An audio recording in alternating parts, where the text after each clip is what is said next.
And welcome to episode 493 of the Pittsburgh Nerd Podcast. 300 or 400? 493. Okay, 493. Yeah.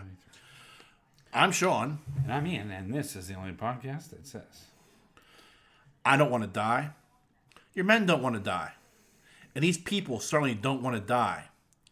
It's a shame you're in such a hurry to. Nice. Yeah. It's a little something from Stargate. Okay. Yeah. I was looking for something and stumbled across. I thought, that's a pretty good one. So how are you, sir? I'm good. Yeah. A little tired. A little tired. A little sleepy. Been on the road. Yeah, you went down to... on the road, Donnie. Yeah, that's right. I forgot about that. You went to... you came back today from North Carolina. I forgot about that. Yeah. You told me that last week. Yeah. How was North Kakalaki? It was good. Yeah. Mm-hmm. That's good. Yeah, it was... It was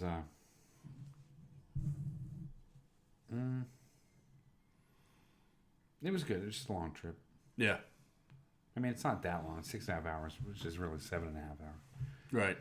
But, yeah, it wasn't bad. That's good. Yeah, got to see the relatives. It was good. Yeah. Treasure trove of albums that we went looking through there. Yeah. Some great stuff. She gave us all the albums. Yeah. Yeah.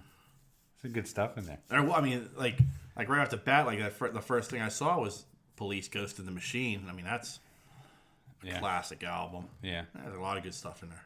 Yeah. So we'll dig through those for a couple of days. Yeah. And, yeah. I'm trying to think if I did anything outrageous. I just ate some good food. Yeah. Blew leaves one day. So my stepmom owns she rents it out to anybody, really, but mostly a religious type of retreat. She doesn't own it. She runs it. She helps run it. Yeah. But she's the caretaker of the land. Right. And it's in the middle of 25 acres. Yeah. All woods. There's no grass. It's all woods. Yeah. It's like a retreat house. Right. It's more than a house. It's a huge place. Yeah. And they,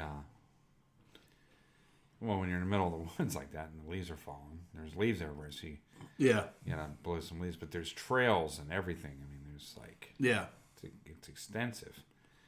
And so I had this big old freaking 25-pound blower on my back, blowing leaves off the path. Yeah. Gas powered. Yeah. I'm sure. Yeah. So it was crazy. I'll bet. Mm-hmm. So I did that, which was cool. I mean, I didn't mind. Yeah.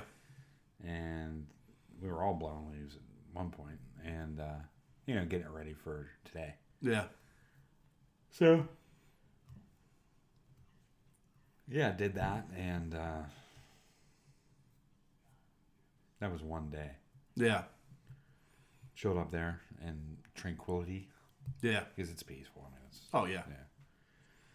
Yeah. And that's it. Went shopping with my stepmom. That was about it. Yeah. Mm-hmm. It's good barbecue. One night. Yeah. It's a phenomenal pizza. They make this flatbread style pizza. Yeah. It's called the Carnivore. Uh-huh. Oh my God. Phenomenal pizza. I mean, it is just... Bless you. Thank you. Just fantastic pizza. So, yeah, I had some good food while I was there. Yeah. So, yeah, that was about it. Hung out. Played some pool. We're going to talk about some pizza later in the show. Okay. But I had an incident of epic proportions today. Okay. Last night, Nancy took a shower, washed her hair. Which, not unusual. Except the conditioner that she uses, and we have the drain in our tub is slow, but the conditioner she uses makes a film. Yeah, and it's like ice. You might as well be standing on ice. Yeah. In fact, ice might not be as slippery as this shit is. Yeah. Well, normally she's really good about spraying some stuff down, and it's taken care of. I don't even notice it. Yeah. Last night she forgot. Yeah. Today I'm taking a shower and I'm like, oh, it is slippery as fuck in here. Well, down goes Sean. Did you fall? Oh, straight backwards. Really? Yeah. Like it wasn't like a down to my knees. It was. My feet were up in the air. I came down on my back on the side of the tub. Oh, God. And then, like, from there, fell into the tub. How'd you get out? Well, this is where it gets worse. So, when I hit the tub... Did you shit yourself? Much worse. Okay. Because I understand a little bit more those stories that come out of the ER about things that end up your ass by accident. Get the fuck out of here. It didn't. It did. But here, let me tell the story. So, apparently, as I fell in the back corner of the tub, Nancy has various pump shampoos. Okay. Well, apparently, in my fall, I knocked them over, and when I hit, I had one of them jammed between my cheeks and taint. Now, like, it's there. I can feel it. Like, it's like, I'm like, oh, dear God in heaven. And now, Nancy, like, I yelled as I was going down. Like, I was like, oh, fuck! As I was going down. And I think when I hit, I was even like, I son of a bitched or motherfuckered or something. Sure. And so Nancy's like right there knocking at the door. Like, are you okay? And I'm like, no, I fell. She's like, do you need help? I'm like, yes, but I'm naked. I'm in the shower, of course I'm naked. She comes in and she's like, what the fuck? And and I couldn't get myself up, and she had to unlodge said, like, again, it wasn't in the hole, but it was near. Jesus. Yeah. And then I had to, the worst part, my big fat ass, I'm like wedged into that tub. Yeah. I'm like trying to like a seal, like a big fucking seal trying to roll. Oh, it was a fucking disaster. So you got out. Clearly I got out, but I didn't require calling the fire department or anything to wedge me out or anything. Yeah. But I was like, oh my God. It's like all day I've been teasing Nancy about your assassination attempt has failed. Right. Wow. The attempt on my life has left me scarred. Wow. Yeah. Fucking horrible start to my day. You didn't hit your head or anything? No, I didn't hit my head. The only thing that's really bothering me is my wrist. Yeah. My left wrist. Uh-huh. And I don't know if maybe because it happens so fucking fast. You don't remember. It's fight or flight. Yeah. So I don't know if I tried to put my hand down at some point on something and it jammed. Yeah. But in my head though, I'm trying to replay it. It'll never happen. It'll never I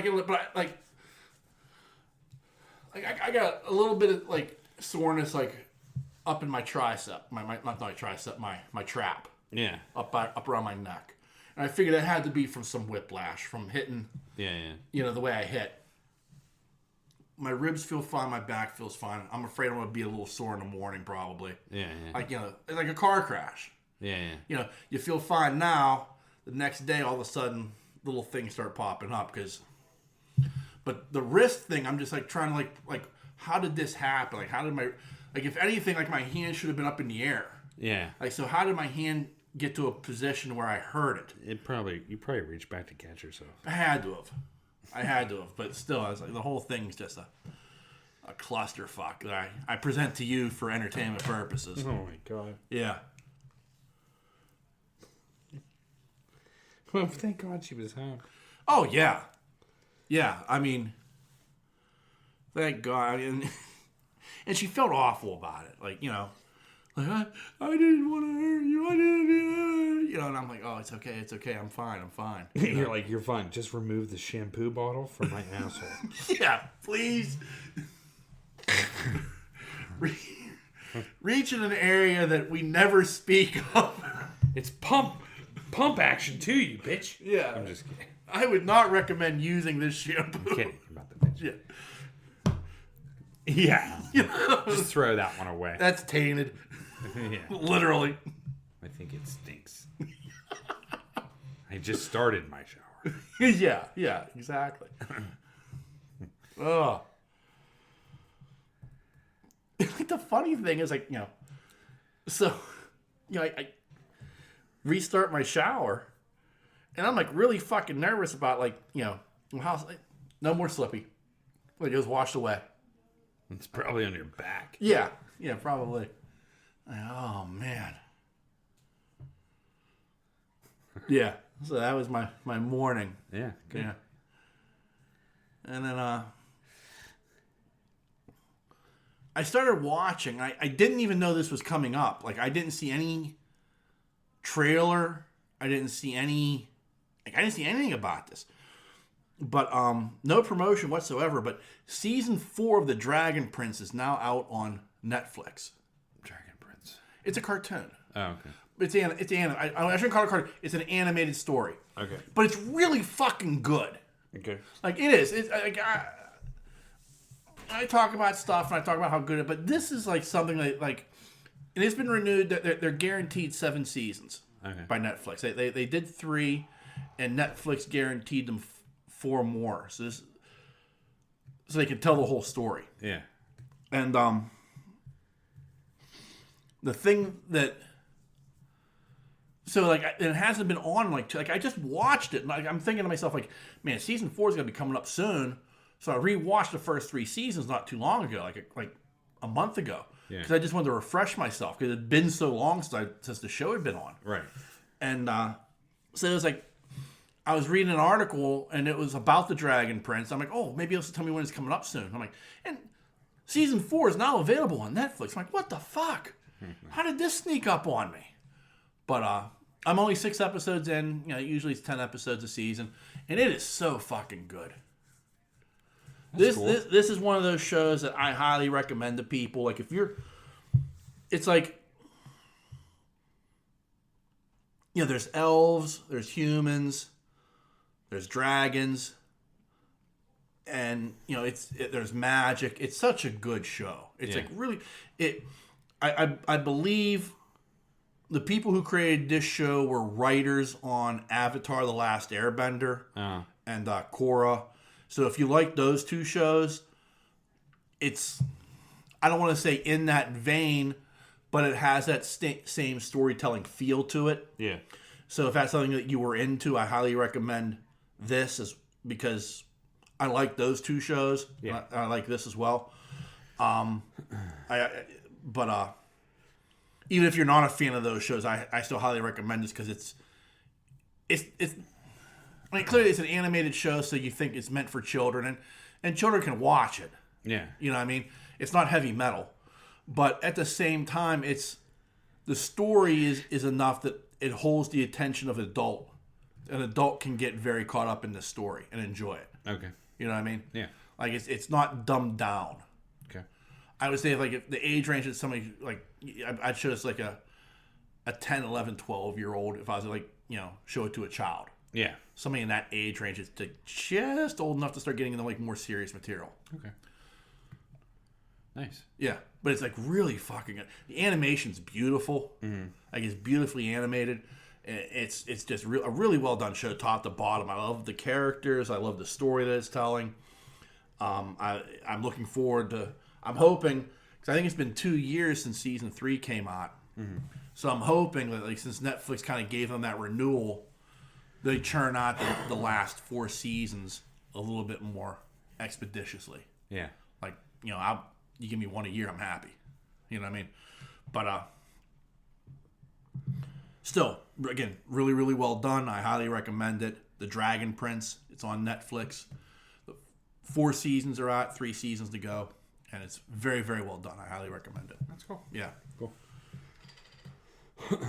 Nice. Yeah. I started watching Jedi Tales. Okay, yeah. Yeah. Yeah, it's really good. It is. Yeah. Like that first one with little baby Ahsoka. Yeah. Oh, that was awesome. Yeah. And then all the stuff with Count Dooku. Oh yeah, that was good too. Yeah. Took out Yaddle boy. Yeah. You know who voiced Yaddle? Dallas Bryce Howard. Oh really? Yeah. That's like. I mean, she does a phenomenal job directing. Yeah. On The Mandalorian and Book of Boba Fett, but got to get a sneaker in there somehow in the Star Wars universe. It was good. Yeah. Yeah, I think I watched them all, or is it every week? No, there's just the 6 episodes. Okay, just making sure. Yeah, because they're like 15 minutes each. Yeah, I really enjoyed the one where Dooku went to that planet and they were like starving. Yeah. And then he turned. Yeah. I was like, damn. Threw his Padawan back, through Yeah. Qui-Gon back in the dust and went to town. Yeah. Yeah. So, yeah, it was pretty good. So, yeah, I enjoyed that. The one with Ahsoka and the clone troopers, that was heart-wrenching. Yeah. Yeah. Like, especially if you know how Clone Wars ends. Like, yeah. Like, I was just like, oh, man. Yeah. That's brutal to me. Like, I rolled a tear. I had to stop for a second and just, like, take that in. I was like, man. Fucking Filoni. Yeah. Killing me. Yeah. So, yeah, I watched that, and it's really it this week. I didn't watch it. I was, Yeah. I watched Civil War again. It's because it was late. Yeah. Nothing else. I couldn't figure anything else to watch because I thought I was going to fall asleep. So I don't want to start, Yeah. Well, I was flipping through the channels. Well, okay. I did forget.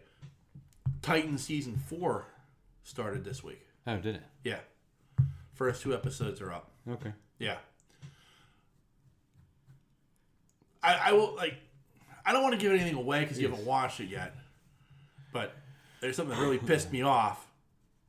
But I'm still looking forward to the season. Oh, really? Yeah. Yeah. When you see it happen, you're like, oh, I see why this pissed Sean off. Yeah.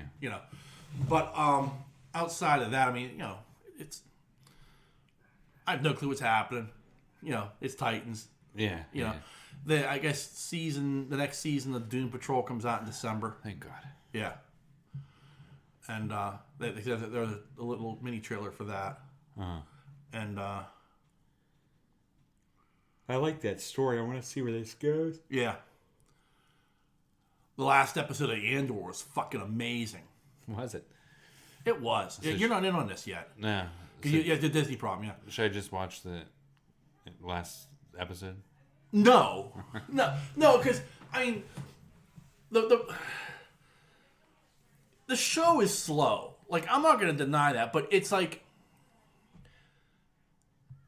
it's what we used to say about The Walking Dead.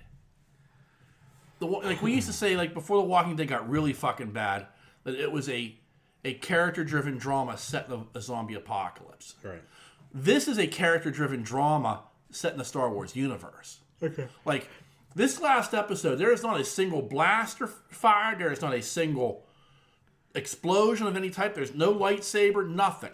Mm-hmm. But it was this tense, like, pot boiler of an episode that the last line of it was just like, yes! You know, I mean, it's a great show. Like, I get if it's too slow for you, I understand. Like, because that's not what you expect from Star Wars in any way, shape, or form. Yeah. But if you are interested in like a character-driven drama, it's a fantastic show. And I think it's a fantastic show. And I know I think they've already started filming season 2 of it. Oh, really? Yeah. So, like, I've really enjoyed it, and I'm intrigued to see where these last few episodes go. Because I think this was like episode 9, and there's 12 total for the season. So, yeah, like, it's been very interesting. That's cool. Yeah, and so I watched that. I think that's it. Yeah. I watched a little Kong versus Godzilla. Hey. Yeah. Kong versus Godzilla. Yeah, it was like flipping through the channels. It was on HBO, so you put the remote control down. You know, one of those deals. Like, oh, this is on. Let's get some monster on robot violence. Yeah, right. You know. Right. I like that movie. Yeah, it's a good movie. Like, I mean, you know, it ain't Shakespeare, but it's fun to watch. Right. You know. Yeah. So. I think that was it. Yeah. So. I found. I've seen people posting pictures of this. Okay. And it's one of those things where, like, I can't believe this is real. Okay. But apparently it's real. Have you ever heard of Altoona Pizza? No. Okay. Apparently this was a form of pizza. It's Altoona style, or most famous from the Altoona Hotel. Okay.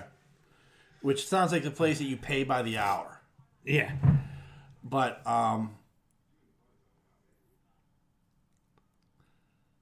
apparently it's a square pizza served with marinara sauce as the sauce, and then salami, pepper rings, and American cheese.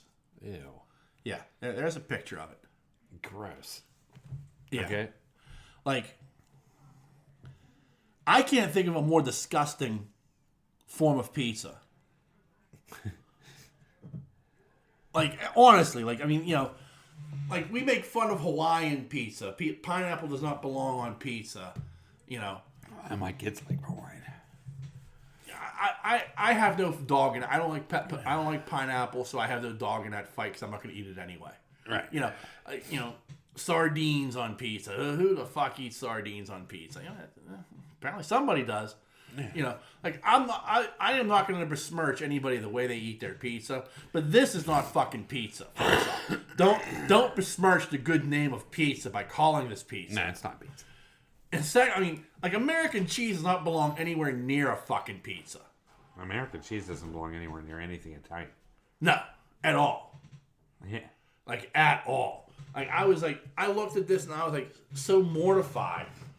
And like, this is an article, like, I found this in the Pittsburgh City paper about, like, that's it. No. What's that? Yeah.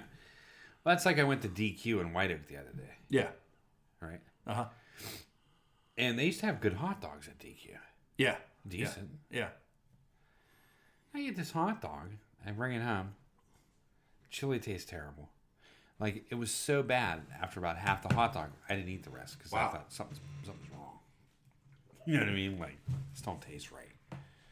And yeah. And they threw some American cheese on top. I'm like, what? That's what an abomination. This? That's an abomination. I mean, I know Jim's does that, but I mean, like, when I go to DQ, I expect a certain dog from DQ. Right. But here's the difference. Like, okay, Jim's puts that American cheese on theirs, but what, like, I mean, there's a difference between, like, they probably just threw a slice of American cheese on that fucking hot dog and just put it in a bag and gave it to you. Yeah. Like, Jim's at least, they'll put the American cheese on with the sauce, with the onions. They put it in the oven on the bun and let that cook up, and that cheese, man, I mean, that's perfection. Yeah. Like, this is probably like, I just throw a slice of American cheese in that and send him on his way. It was bad. That's horrible. Yeah, I was like, anyway, go ahead. Yeah. Like, all right, so this guy, the pizza style originated at the Altoona Hotel sometime in the late 60s or 70s. It's composed of a Sicilian-style dough cut into squares. On top of the dough is a layer of sweet tomato sauce, then some deli-style salami, and a sliced green bell pepper ring, and topped with yellow cheese. The cheese at one time was Velveeta, but Colleck's pies use American cheese instead. Like, I'll give you this much: at least the American cheese is an upgrade from the Velveeta.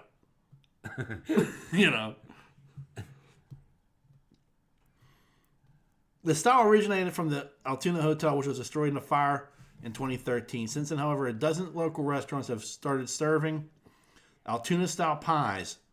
For example, Zach's Sports Bar off Route 764 offers an Altoona favorite pizza on its menu, which is described as Sicilian crust, marinara sauce, American cheese, salami, and green peppers. They also serve the yellow cheese style pizza.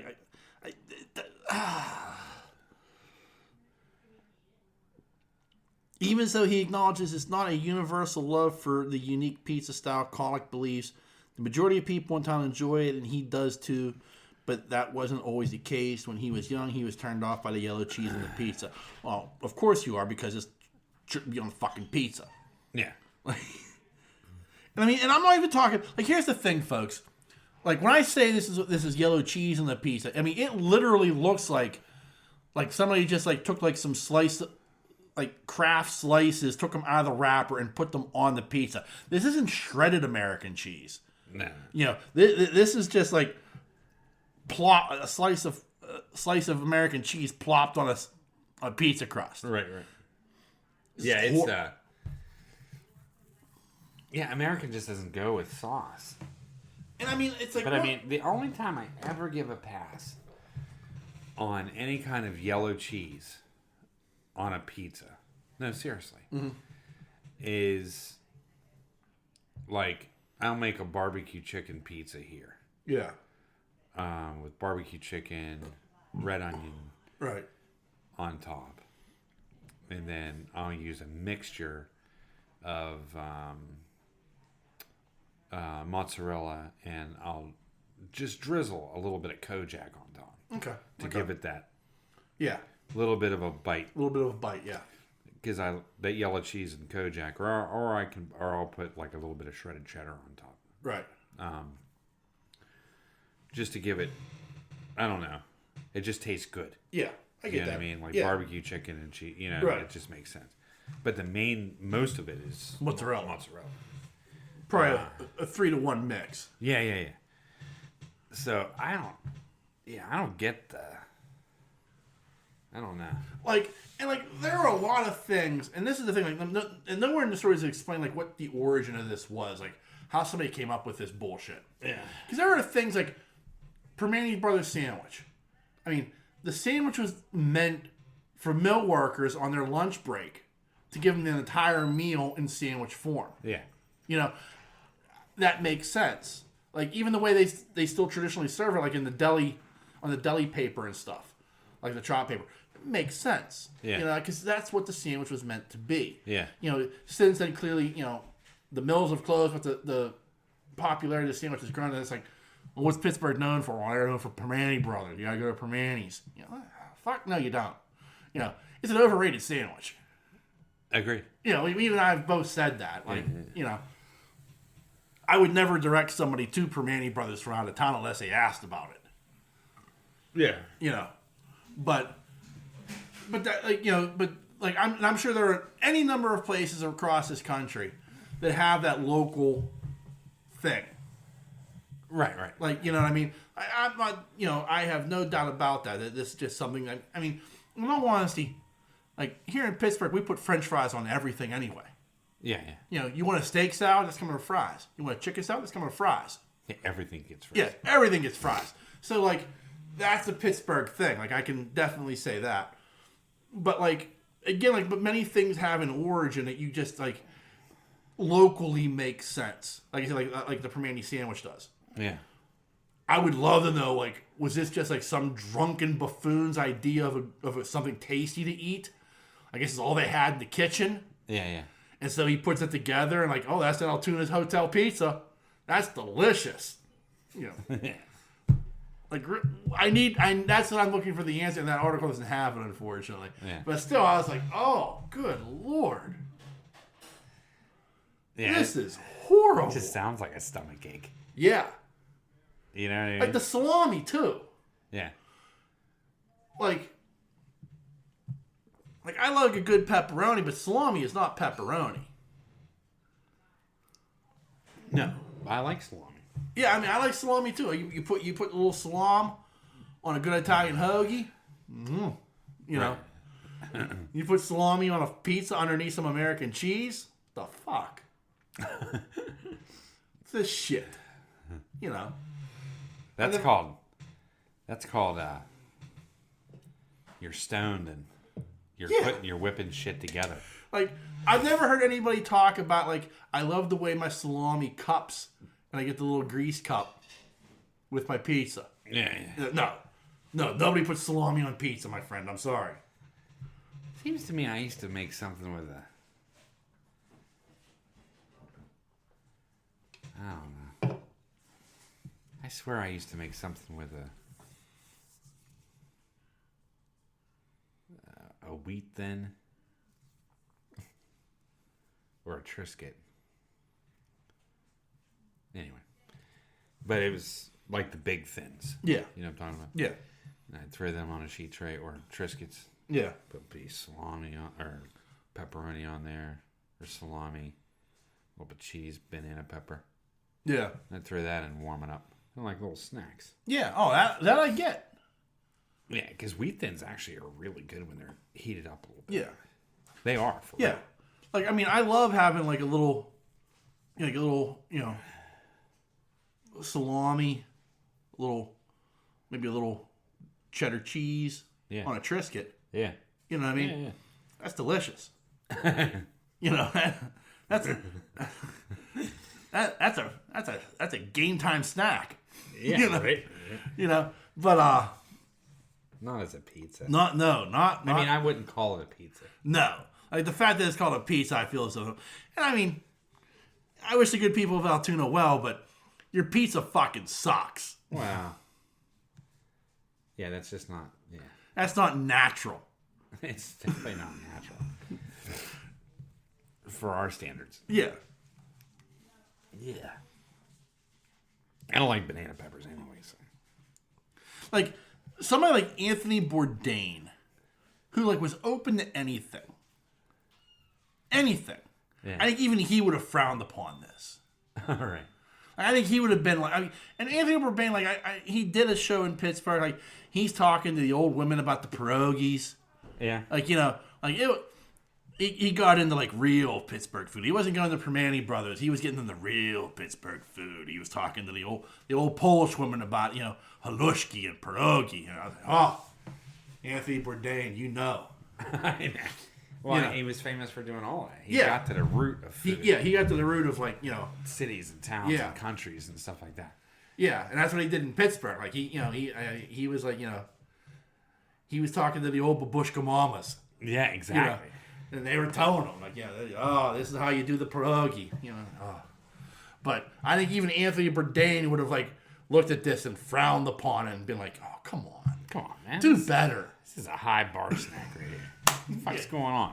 Yeah. Yeah. I don't even think a rat would eat this. Yuck. Yeah. I think it'd have been...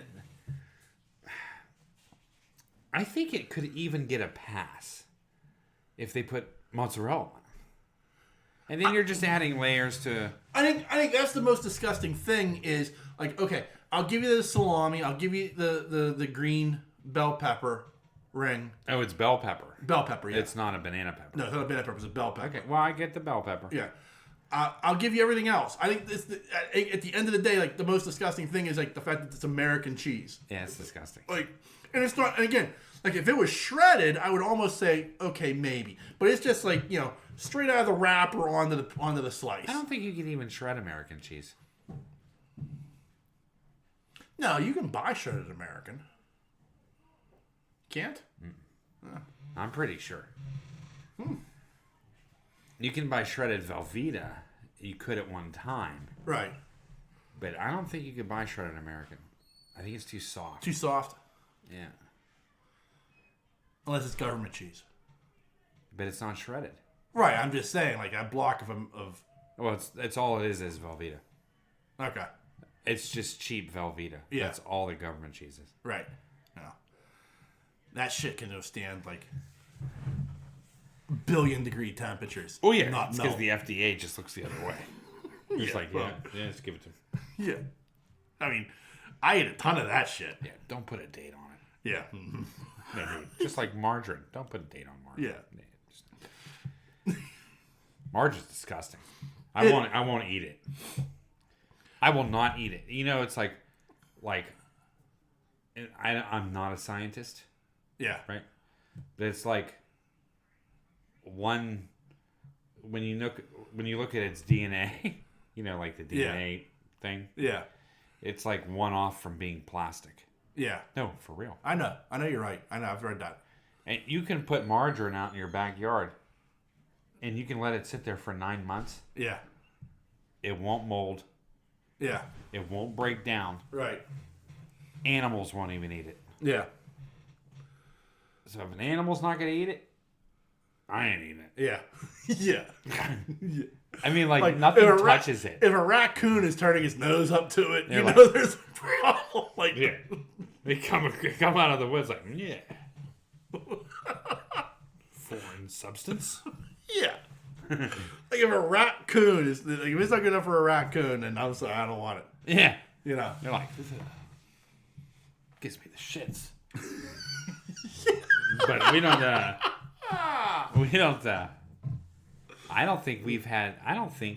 to be honest with you, I don't think we've really had margarine in this house at all. Ever. Yeah. Truly. Yeah. I don't think. Pretty sure. We've always used just butter. Yeah. Which is, I mean, margarine has so much, bad fats. It's just terrible for you. Right. I don't know. We kind of go by the sort of a rule,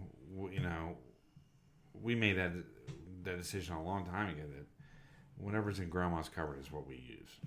Yeah. You understand what I mean? Yeah. Like the only processed thing I can really think that we eat a lot of processed is probably like peanut butter. Yeah. And mac and cheese. Yeah. And pasta noodles. I mean, that kind of process, but noodles are always processed. Right. But like those pre-made dinners and all that crap and frozen, we don't. They cook a lot of fresh stuff. Yeah. Which I prefer. Right. Just less preservatives.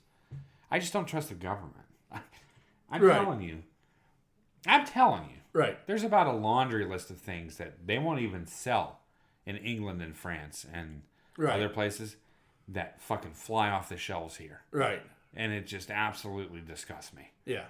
Like, why aren't they eating it? And so if you do some research in the shit, you're like, Yeah. 7 out of 10 rats got cancer. Yeah. From eating this product. Yeah. That's what bothers me. Right.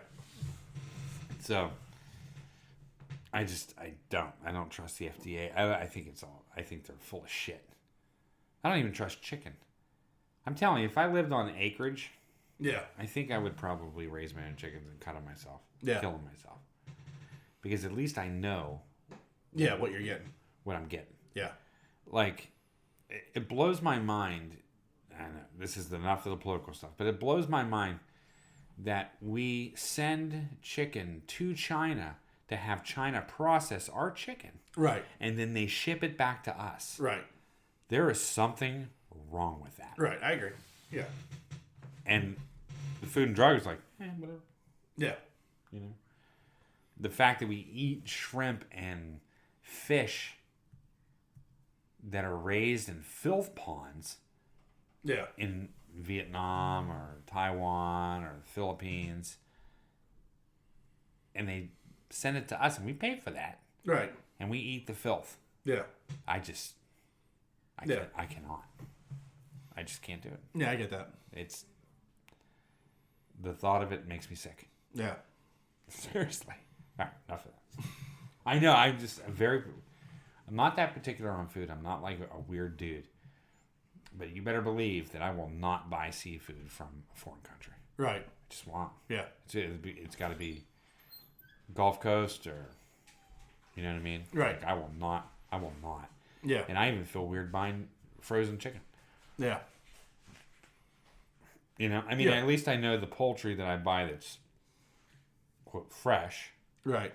Do you know what I mean? Like, it's slaughtered in state. Yeah. It's the shit that, like, the other stuff that you buy, I just can't. Yeah, stuff I'm eating.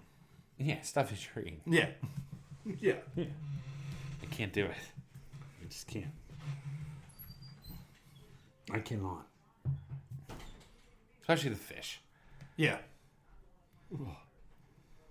Anyway, sorry. No, don't be. Yeah. I just have strong opinions about food, and I just do not trust the federal government. Yeah. I do not. And they served that shit to us for years in schools, that fucking red glob. Yeah. That wasn't even considered meat, that was treated with ammonia. Yeah. No, really? Yeah. I mean, come on. No, son. I get that. How did that, how was that, how was that even like, okay, we're going to treat it. What do you mean you got to treat it? Yeah. You know what I mean? Yeah. Yeah. Mystery meat sandwich at Chiota's. That's exactly what they were serving in fucking elementary school with us for kids. Right. It's like the fucking McRib. Yeah. That's not, I don't even know what that is. Do you like the McRib? No, I it's funny you bring it up because like the McRibs make like McDonald's is not like it's a farewell tour. The last time they'll ever do the McRib. Oh, wonder why. It's probably been still frozen since '85. It ain't meat. Well, it's supposed to be a pork patty. Well, I mean, like I get that. I get what you're saying. Yeah, it's pork byproduct. It's what it is. Yeah. By definition, it's pork. Right. You know. Yes, exactly. But, you know. Yeah. It's a little bit of pork meat and some snouts. Yeah. I almost said claws. Yeah. Some hooves. Some hooves. Yeah, you know. Little pig anus. A little ear. Yeah. Some intestine. Yeah. And then we're going to treat it with ammonia. Yeah. And it'll be okay. And we'll put it in a delicious barbecue sauce. Yeah, in a mold. Yeah. We will pour it. No, really. Yeah. We will heat it up to liquefy it, and we will pour it in this mold and cool it, and then freeze it, and then sell it to you. Yeah. Crazy town. But it's hugely popular. It's disgusting. Like, I don't dig it. Here's the thing with the McRib. Uh-huh. Right? No, seriously. What you're eating is terrible. I mean, like, it is... I don't think it tastes good. The McRib itself. Yeah. But the barbecue sauce, the fucking cheese, and the fucking bun are out of this world. Yeah. Like, the fact that they even use a corn-dusted bun is just blows my mind. Because I love corn-dusted rolls. Yeah. I think it really makes a really good sandwich. Yeah. But everything's good until you get that. Like, if you could get McDonald's barbecue sauce in the store. I might buy it. I like McDonald's barbecue sauce. Yeah. But, I mean, it's like this odd thing of, like, you know... But like I said, like, the McRib is so fucking popular. I mean, it's like that guy years ago. He did that special. It was like some chef. He went into a classroom. Yeah. And he explained to these kids, like, well, this is what's in your chicken nugget. Jamie Oliver, yeah. Yeah. This is what's in your chicken nugget. And he made like this fresh, like right in front of me. Like, which do you want? And they took the McNuggets. Yeah. They didn't want what he made. They wanted what. I know. You know. So, like, I get what you're saying. Because you're conditioned. Yeah. So, like, it's the same thing with, like, the McRib. Like you said, like, you know, it's the same thing with hot dogs. I mean, you know, hot dogs aren't good meat. No, and neither probably are beef. But I always buy beef hot dogs. Yeah. But, I mean... Because I just thinking about eating a chicken beak, it's just... You know what I mean? Yeah. You do that shake when you were little when you ate something sour. Yeah. You know what I mean? Like, you know, I can't. There's a chicken hoof in there. Yeah. There's a chicken leg in there. I can't. Yeah. Chicken hoof. But, yeah. I know. Hot dogs, same thing. Yeah. But those kids have been conditioned to, do that. Yeah. I know. I watched that show. He showed them what was in the pink slime. He showed them. Yeah. He showed them everything. Yeah. You know? And they still went for it. Oh, they went for it. Yeah. Yeah. Can't trust it. McDonald's is sus too. Out of all the fast food chains, right? Yeah. Why do people keep coming back for their fries? Yeah. You talk to 9 out of 10 people and ask them what fries are the best out of any food chain. They're going to say McDonald's fries. Yeah. They are absolutely the best. Yeah. And there's some sort of coating they put on them. There is something. Yeah. Right? They don't need to get extra crispy. Look how many times Wendy's has changed their fries. Yeah. Or Burger King has changed their fries. Right. Arby's just came out. I mean, the crinkle fry. Well, yes, the crinkle fry. They're amazing. Yeah. But they've always had their curly. That's been in their policy. That's been their thing. Yeah. But you see all these different restaurants, Jack in the Box or White Castle, all their fries. No one's ever been able to put a finger on McDonald's French fries. You ask anybody around the area, well, around the country, who has the best milkshakes. They're going to, McDonald's shakes are pretty good. Arby's is a close second. Yeah. But McDonald's shakes, they're good, right? Yeah. You talk to people, they get their sodas. Oh, yeah. I mean, I will even tell you, McDonald's Coke tastes better than regular Coke. And there's a reason behind that. Right, there is. is. It's a different recipe just for McDonald's. Right. I wholly agree. And so does the FDA just look away from McDonald's and be like, yeah, you're a big stakeholder in this country, so we're just going to... But there's a reason that there's these addictive properties in these foods. Like, no other fast food chain that I know of has that kind of power of food that McDonald's does. Right. Even their nuggets. Right. And I think their nuggets are made out of some kind of popcorn butter. Yeah. I do. Because if you smell a box of nuggets, it smells like movie theater popcorn. Yeah. Yeah, I mean, they whatever it is that McDonald's does, I mean... It's sus. Yeah. Yeah. It is. I mean, like, even their ice cream tastes different than anybody else's soft serve out there. Yeah. When you eat an ice cream from McDonald's, or you put soft serve in front of everybody. Yeah. DQ, whatever, Frosty, whatever. Right. You know that is a Dairy Queen vanilla. Right. You know it is. Yeah. Same thing was with their cookies. Not their new cookies. Yeah. The cookies back in the day. Back in the day, yeah. They had a distinct flavor that no one could even touch those cookies. Yeah. They were phenomenal. Oh, yeah. I'm telling you. Yeah. It's the only other restaurant that comes close to that level of I don't know what to call it, like Winkies. Winkies. Wow. There's a name from the past. Yeah, I've never even been to Winkies. The only fast food chain, I should say, that comes close to that level of, like, I hate to say addiction, but I guess addiction, probably the best word, is fucking Chick-fil-A. See, I don't eat Chick-fil-A's. I don't either. I never liked the sandwich, and I could never figure out why. And it's because part of their process is, like, they dip those, like, in the breading process, they dip it in like pickle juice. Yeah. Like because the taste was always off. I'm like, man, this doesn't taste right. And it's because of like they use pickle juice in the mix. So I tell you what, but you drive past any oh my god, any Chick-fil-A. First off, line management is the best in the business. Yeah. Like that line fucking moves at their drive-thru. Yeah. And they will be like 20, 30 cars deep, and it is fucking like just you know what I mean? Like they are efficient as fuck. But the other side of that though is like they're 20, 30 cars deep. And I think their chicken sandwich is like fucking $5-6. Yeah. People love Chick-fil-A, and they love the sandwiches, and they love the waffle fries. Yeah, I don't like waffle fries. Neither do I. I'm not a fan of the waffle fry. Yeah.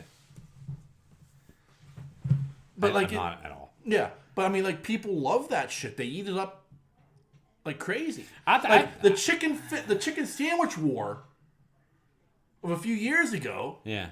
Was all about like, well, we got to find a way to beat Chick-fil-A. Yeah, you're not gonna do it. Yeah. I tell you, I mean, if you would ask me what the best chicken sandwich, like as far as, I'm not talking restaurants, I'm just talking fast food. Hands down, it's Popeyes. Yeah. Hands down. You get a decent sized chicken, you know what I mean? Yeah. Like, it's a good fucking sandwich. Yeah. And then, this is going to sound terrible because it's probably not even chicken what's in it. Yeah. But the OG Burger King chicken sandwich. On the hoagie bun. Yeah. Hands down. Yeah. That shit, you can just taste the grease going in your mouth. Yeah. I mean, like, it is so fucking good. Yeah. That sandwich actually melts in your fucking mouth. Because it's all the fucking grease, I'm sure. Yeah. But it actually, I mean, you could probably slide it down like a raw oyster. But I don't care. It is like, it is heaven. Yeah. I mean, I can crush 4 of that. No, I can't crush that many. It's just a good chicken sandwich to me. Yeah. I don't know. But I just, not, it's, I've had Chick-fil-A's chicken sandwiches. I've had their chicken. I just don't enjoy them. I just don't think it's that good. And on the topic of chicken, I don't think any fried chicken is better than homemade. And I'm not saying that from, oh, I'm against this or I'm against that. I'm telling you. Now, Popeyes has some pretty good chicken. Yeah. I'll have to, that's probably number 1 on my list. But fucking Walmart chicken's garbage. Giant Eagle, it's okay. Yeah. It got me sick last time I ate it. But KFC is like, that's not even chicken. I'm telling you, I got a breast. I ate a chicken thigh. This was about 9 months ago. We got KFC. Yeah. Which I don't enjoy because I don't enjoy the potatoes. Those aren't potatoes. I don't know what those are, but they're not. Okay. They're not, to me. Yeah. They're just not potatoes. Yeah. They taste like water. The gravy's so-so. The mac and cheese is bomb squad. Yeah. It is. Yeah. And I do enjoy the coleslaw.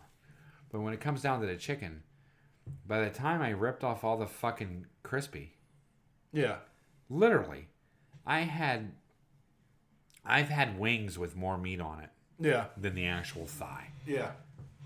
Do you know what I mean? Right. Same thing with the, chicken legs. Yeah. Same way. You rip off the shell. Yeah. And literally, that's what you get. Yeah. And that's what you're paying for. Right. So I'm not paying for a bunch of fucking flour. Yeah. And secret spices. I don't give a fuck. Yeah. I want some chicken. Right. You know? They don't have it. Now, the taste of the chicken is bomb. Yeah. But literally, you get a 10-piece, you're really getting like a 4-piece. Yeah. Of chicken. The amount of chicken that's in there. Right. So, I don't know where we went. Chicken sandwiches and fucking chicken hooves. Yeah, you're right. Hot dogs are nasty. It's like your mind forgets about what they are. Yeah. Do you know what I mean? Right. Like, it's like poor man's version of like a bratwurst. or like, people actually casing sausage. Yeah. It's like the poor version of that. Yeah. And I swear to God, only in America they can do that. Yeah. They're like, well, casing sausage and stuff like that, that's a little expensive. Why don't we just take all the fucking chicken and pork parts? Yeah. Boil them up. Yeah. And, we'll fucking make our own. There's no casing on it because fucking needs a casing. Like, even, like, but like, if you get, like, go fancy and do get casing hot dogs. Oh. I mean, like, I know it's still garbage in there, but it tastes better. Oh, it does. 10 times better. I like Hebrew Nationals. Yeah. I like Nathan's. Yeah. There are hot dogs that I do like. Yeah.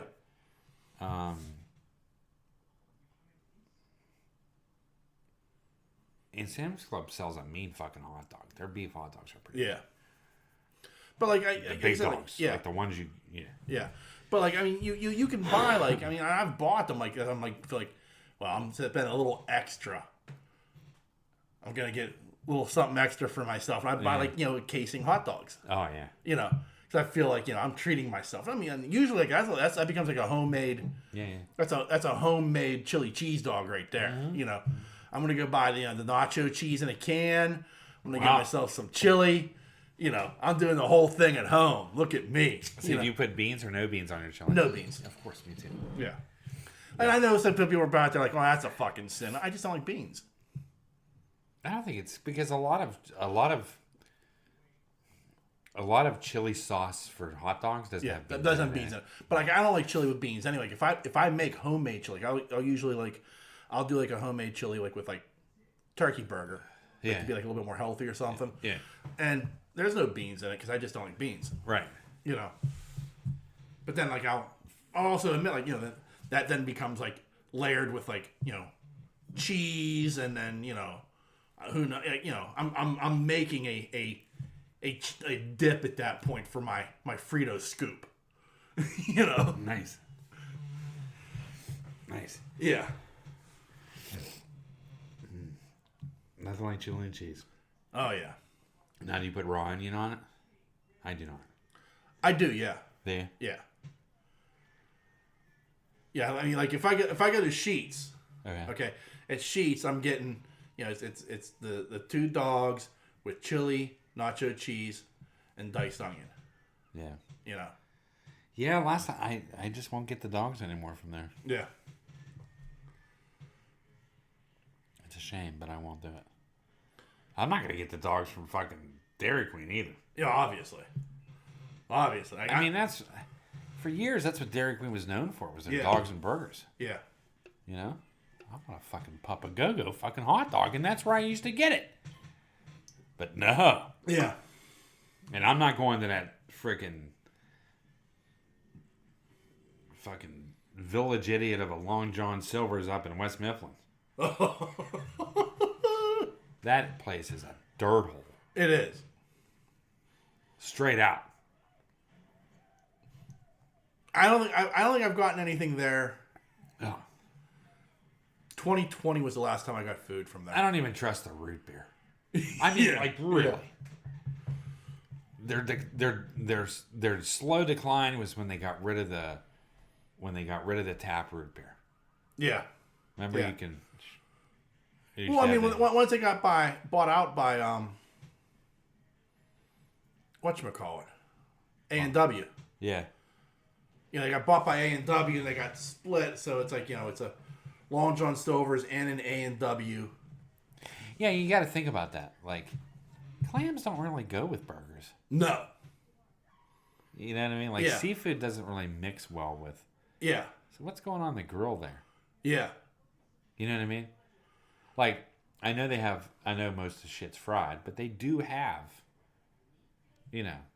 shrimp, big jumbo shrimp that are sealed. Yeah. Probably on the same grill that the burgers were. Yeah. But yeah, so it's like it became that odd thing of like, well, what the fuck is this? Here's an interesting story. So on the way down to North Carolina, I left at like left at 7. I wanted to leave around 5, but we didn't do that. But I left, and so we're getting into West Virginia. It's around 8:30. Yeah. 9. I'm starting to see Hardee's signs on the side of the road. Yeah. I'm like, oh, mother. Yeah. Right.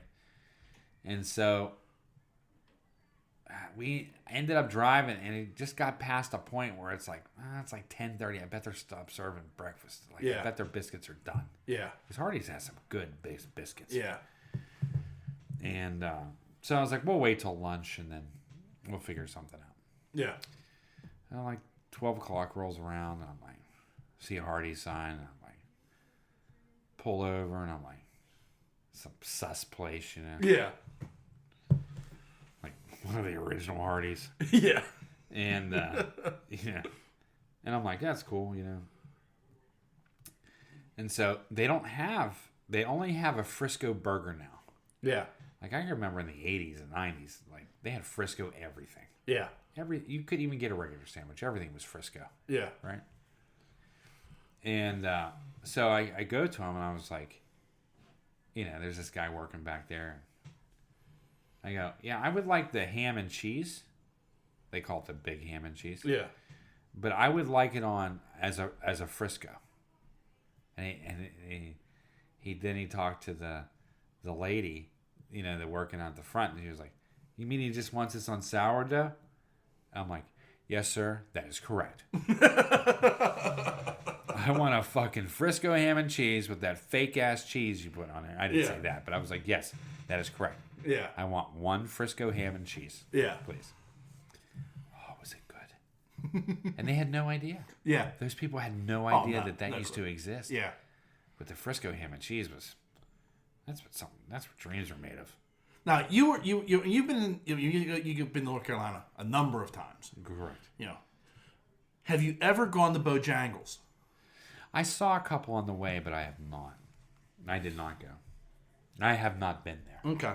Because the thing is, it's that odd thing of like, because I watch Pitt games and Pitt's in the ACC. Right. It's like when you watch the ACC network or something, like they have like a ton of commercials for Bojangles, which is a southern fast food chain. I think it's like North South Carolina. I think they go into Georgia and Alabama even. Yeah. You know, like I mean, it's a southern fast food chain, and like you see the commercials for the stuff. And Nancy's been there. She said the breakfasts are amazing. Their sweet tea is phenomenal. I bet. You know, and it's like one of those things. I just watched a commercial. They were advertising pork chop sandwiches, but on like, you know, on buttermilk biscuits. Yeah. Fucking sold. Yeah, I mean, I was looking at it going, that looks fucking amazing. I need to take a trip to the South. Yeah.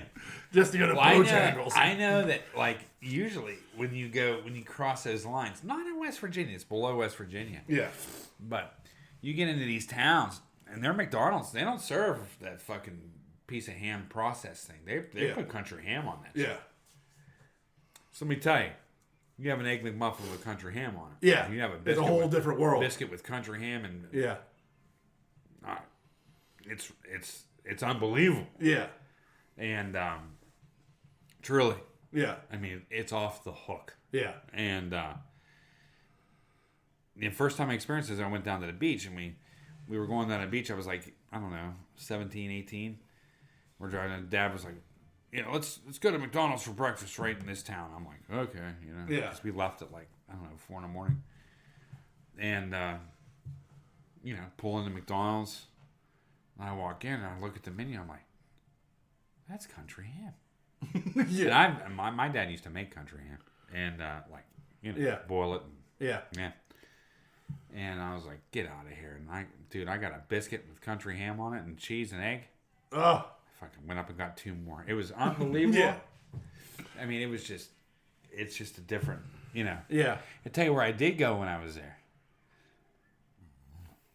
I took Elliot. I had to. I took Elliot to Krispy Kreme. Okay. And the light was on. Yeah. Right? Yeah. And so she got to watch actually the whole process. Yeah. Donut floating and cooking. Yeah. And going through on the conveyor belt. Yeah. They being dripped the curtain of icing. Yeah. for their glazed, you know? Yeah. And it was the first time there, and we got a dozen glazed, hot, fresh off the oven. Yeah, fresh off the oven. Fresh off the conveyor belt. Yeah. You know? And they were picking them up with, like, chopsticks. Yeah. Putting them in.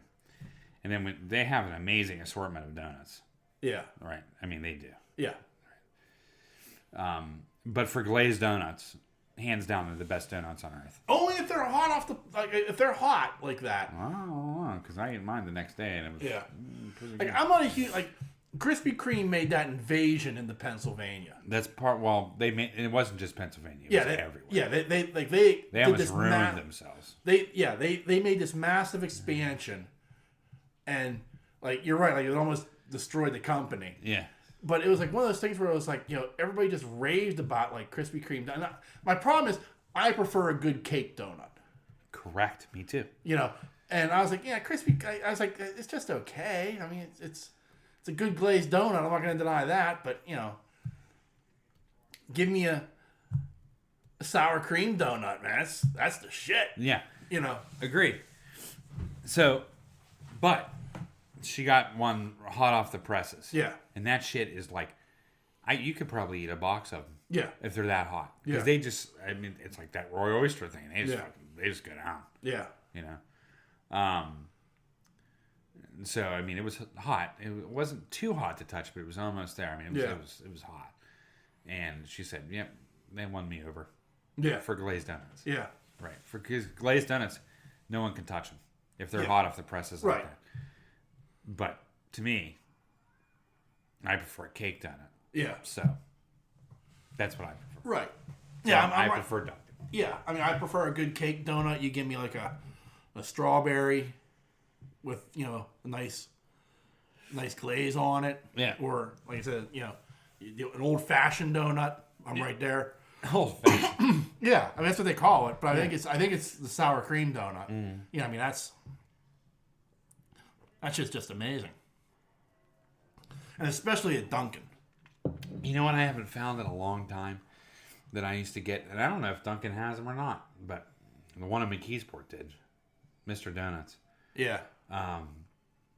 Is I have not been, they have blueberry, they have everything else, but I've not been able to find that cherry donut. Oh, yeah. That cherry glaze. Yeah. Oh, my God. Yeah. Killer. Yeah, it was. Well, it's a cherry glazed cake donut. It was, yeah. So like it was inside like of it was pink. Yeah, like it was like a cherry tasting donut with like a cherry like icing or glaze, whatever you want to call it. I mean, it was like fucking the bomb. Oh man. Yeah. That was good, right? Yeah.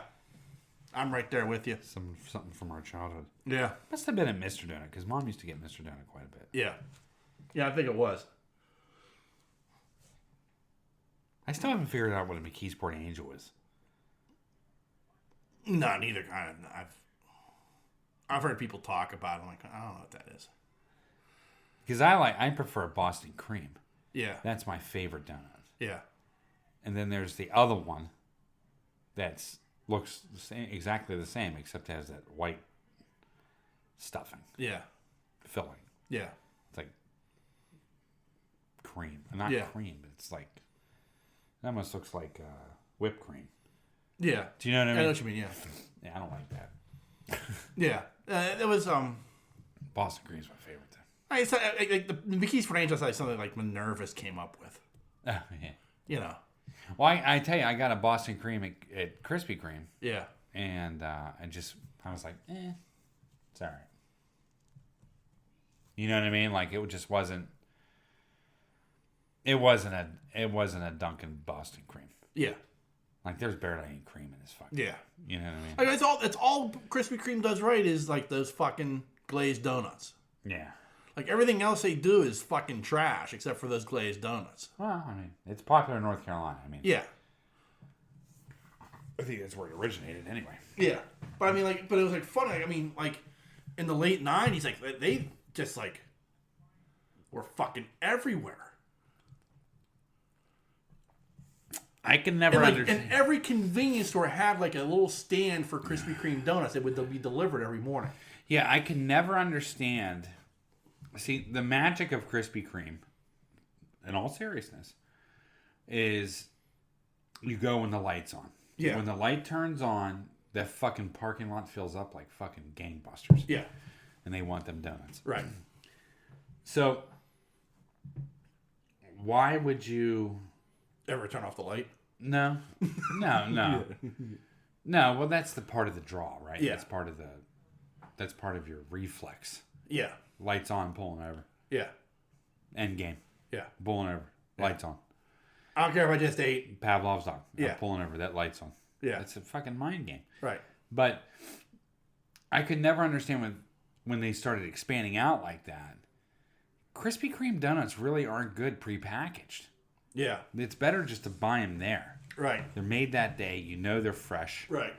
You know, you pull a Krispy Kreme off the shelf, it doesn't have that same magic. It's 8, 10, 12 hours old. It's like, it's kind of deflated a little bit. Yeah. Yeah, you're right. I mean, the sugar is starting to crack on the outside. Yeah. It's a different donut than what you get in the store. Right. Whether it be hot or cold, right. It's still different in the store. You know what I mean? Yeah. No, I agree. And I mean, but it's that odd thing. Like, I think that's part of what ruined them. Is like they were everywhere. Yeah, they flooded the market with themselves. They flooded the market with themselves, and it was like I said. I mean, you couldn't walk into a convenience store without there being a Krispy Kreme stand. Yeah, I know. You know, and like everybody swore by these fucking donuts. I'm like, yeah, they're just okay. Yeah, they were okay. Yeah. It just wasn't usually the donut of my choice. Yeah. I don't want glazed donuts. Yeah. I very rarely ever eat a glazed donut. Yeah, me too. Unless it's a Krispy Kreme hot off the line. Yeah. I don't like them. Right. I agree with you. I'm not a powdered sugar donut guy, and I'm not a cinnamon guy. Oh, I do like. Yeah, I would take those in the mini version. Yeah, that's what I was just gonna say. Yeah. The mini version. Yeah. Gems. Yeah. All day. Yeah. But not the big donuts you get in Dunkin' or anything. Yeah. I don't like them. There's a different taste to them. I don't know. I know it's cake, but it's just there's like a crust on them or something. I don't know what that is. I'm okay with them. I'll buy like the multi-pack sometimes with like the cake, the cinnamon, and the powdered sugar. I like that. You know, it's like 12 donuts or whatever. That's cool. You know, but I don't do it very often. Yeah. Like I like having like one or two for breakfast and like dipping in my egg. That's weird. I know. It's one of those weird. That's some weird shit. Yeah. I never even heard of that before. Yeah, well, neither have I. I think I'm probably the only person that does it. In your egg. Yeah, like I'll make myself a dippy egg, and then I like fork one up, like cut a little piece of donut off, dip it in, down the hatch. That's crazy. All right, so I revealed enough of myself today between the fall and now. Apparently, I'm the only one who dips their donut in their egg. Yes. Yeah. For sure. So one last thing I think is an interesting question. So I read this article with Quentin Tarantino. Okay. He reveals what he thinks are the perfect 7 films. Okay. Okay. So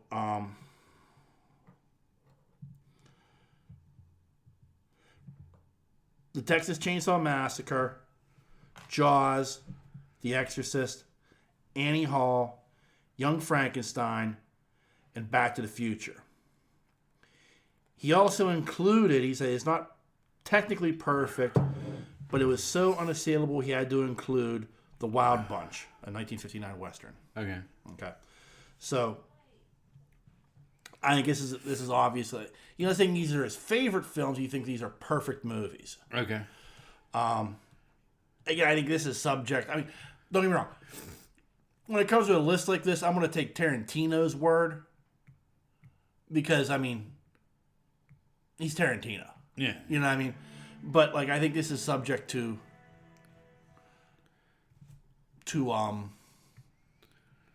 taste as well. Yeah. Like I can't, like his list, his 7, I can't disagree with. Even though I don't like them. Like I'm not a big fan of the original Texas Chainsaw Massacre. I appreciate it for what it is, you know, but I'm not a big fan of it. Yeah. I am not a fan of Annie Hall. Okay. But again, like I get where he would be coming from by adding it onto the list, because it is. I mean, and I mean, it's not even a matter of like, you know, what do you think of Woody Allen? I just don't like his movies for the most part. Right. You know, like he just doesn't make movies I like. Right. I think the only movie he ever made that I liked was Everything You Need to Know About Sex But We're Afraid to Ask. But you know, The Exorcist, Young Frankenstein, Back to the Future. Those are those are. I have to agree with Young Frankenstein. Yeah. The movie is just superb. It is. It's the high watermark of comedy, in my opinion. Me too. I agree. I think that movie is just absolutely phenomenal. Yeah. The way it was shot, the acting, the comedy, it was perfect. Yeah. To me, it's a perfect comedy. The writing, everything about it, like, you know, even the cast is, you know, top notch. Yeah, it's just it's a great film. Yeah. It's clearly, like, I think the best Mel Brooks movie ever made. Agreed. And I mean, like I said, it's to me like the high watermark for what a comedy should be. Yeah. Man, was that a great movie. Yeah. Timing was perfect. Yeah. It was written perfectly. Yeah. And executed perfectly. Yeah. What a great movie. I might watch that tonight. Yeah. Exorcist.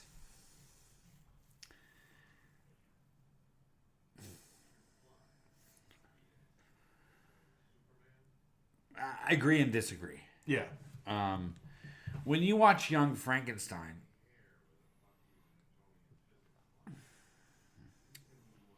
I guess you could say this about most movies too, but when you watch The Exorcist, you can tell. In Chainsaw 2, I mean, I like Chainsaw, don't get me wrong, but I mean, I guess Chainsaw from a fear factor is probably one of the perfect movies ever made. But it's so dated looking, you know what I mean? It is, yeah. And that's the same way I feel about The Exorcist. Do you know what I mean? Yeah. It's just very dated. The pea soup thing. Yeah. We've gone past that. Right. And I think when you saw that back then, it was like, holy shit. Like, this is fucking, I just pissed myself. Right. Now, you're like, I try very hard not to hold that against a movie, though. I know. You know, like, it's like... I know. You know, it's hard to say, like, you know, wow, yeah, special effects today are so much better. You could have done that this way and it would look much better. But I think from the standpoint of, again, the cast, the writing, the way it was shot, the way it looks, like, everything about that movie, I get, like, where he feels is a perfect movie. Yeah, like, I mean... So I can't hold, like, some of the lesser special effects, which were, at the time, top-notch. Agree. You know? I think, personally, like, on that level of movie, I find Poltergeist is actually one of the better movies ever made. Right. I do. I find that movie was actually terrifying. Not just because of the clown. No, but what I'm saying is, like, the way it was acted, the way it was shot, the way it was... You went up this steep mountain... Yeah, and then it started bringing you back down, and all of a sudden, whoa, we're going way back up here again. You know what I mean? Like, as a horror movie, like I agree with you. Like, as any movie, like, I mean, it stands. Like, Poltergeist definitely to me stands out, and I would probably call it like maybe like because it was Amblin, and it was, I think that was a PG movie. Yeah, at the time. You know, I think nowadays it would be PG-13. Yeah. But, you know, it was like, it scared the shit out of you without, like, gore and blood and everything else. Like, it was a perfectly well done movie without buckets of blood. Yeah, agreed. You know? Not that having buckets of blood's bad, but I think, like, the way that film was crafted Yeah. And for what it is, like as a ghost story, it does a phenomenal job. And Back to the Future, hands down, yeah, was just an absolute masterpiece. Yeah. It was. As people want to say what they will about it, but yeah, it was such a great film. Yeah. Just the idea of going back in time is just pretty cool. Yeah. And then going back in time to the 50s. Right. Which is even better. Right. Period piece, costume-wise, acting-wise. Right. Everything was like perfect. Right. I mean, you couldn't... I mean, when I watch that movie, I think of how my mom grew up. Do you know what I mean? Like, right. I'm taken back to that time period. And I'm like, right. Wow. Was this what it was like? And my mom was like, yeah, that's what it was like. Yeah. You know what I mean? Like, this is what it was like back then. And it's a movie that, like, it had 2 or 3 special effects sequences. Yeah. You know, so it didn't need that, you know, but yet, I mean, we think of it, it's like, you know, it's a nerdy movie, it's a time travel movie, but it's not laden with special effects at all. Not at all. You know, but it becomes this great, like, what they do is a period piece is what's amazing. Yeah, exactly. It's a period piece in a science fiction film. Yeah. As weird as that sounds. Well, I mean, like, most, like, time travel movies become that. Yeah, I guess you're right. You know what I mean? But at the same time, though, like... It's not fucking Kirk and Bones at the OK Corral. Yeah. Yeah. Do you know what I'm saying? Right. Like, right. corniness. To me. Yeah, I get that. Terrible. Yeah. This was like... He just encaptured he encaptured that time period. Right. Perfectly. Right. Perfectly. Yeah. To the detail of the kitchen, to the bedroom, to the dance, to the fucking... Everything he did in that movie was absolutely perfect. Yeah. For me. Like, even like the American fascination with television beginning at that time with the dad rolling the TV in to the dining room so they could watch TV as they ate. Yeah. Crazy, right? Yeah. But that's the way it was. Right. Like, it was kind of... Yeah. You know? I mean, like... Yeah, Back to the Future, I have to agree with that. Yeah. You know? I do. But Young Frankenstein, man, that's a good movie. Well, is there anything you'd add to the list? Like, just one. As a perfect movie? Yeah. Well, I said Poltergeist, because I think Poltergeist is just... Yeah. Out of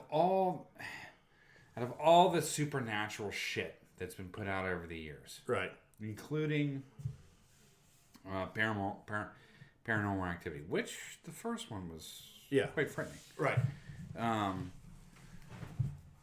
and Blair Witch. I'll include Blair Witch in that too, because Blair Witch was the original. Was a phenomenon. It was kind of frightening. Yeah, but it wasn't perfect. It wasn't perfect, but the nice thing about Blair Witch was Blair Witch captured the fact of being in alone in the woods. It captured true fear. Correct, and then it captured the fear of kind of supernatural. Right. So I mean, both elements were there. Right. But to me, all the supernatural stuff that came about, Poltergeist was like really good. Yeah. It captured that fear of the dead, ghosts. Yeah. You know, a haunting. It captured the fear of losing your child. Yeah. You know, things coming to life. I mean, it had everything there. Right. And the cool thing about it was all based on, you know, an Indian burial ground. Yeah. Which is even better. So he threw that element in there as well. Right. So, I mean, there was some really cool shit. Now, special effects. Special effects on some of the ghosts and spirits and how they did things and moved things was cool. Right. But, you know, the whole face thing in the mirror, that was, you know, not good. But perfect movies.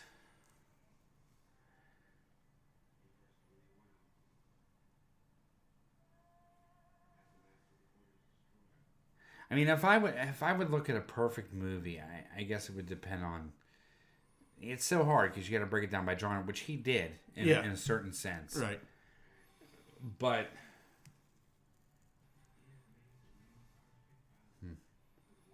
so many movies. Yeah. Clockwork. I mean, there's so many movies. I'm just going to go this with action movie. I'll say action. Okay. That's the one I'm going to go with. Okay. I think